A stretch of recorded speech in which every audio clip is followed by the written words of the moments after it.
وفا علمدار لشکرم مه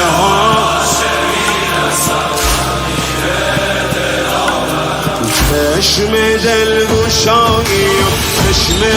نینوایی و بارش روح هایی و چهره دلربایی و چاره درد مایی و برق شیرگیری و بنده بی نظیری و عاشقان امیری و مراد هر فقیری و بیرق این مسیری و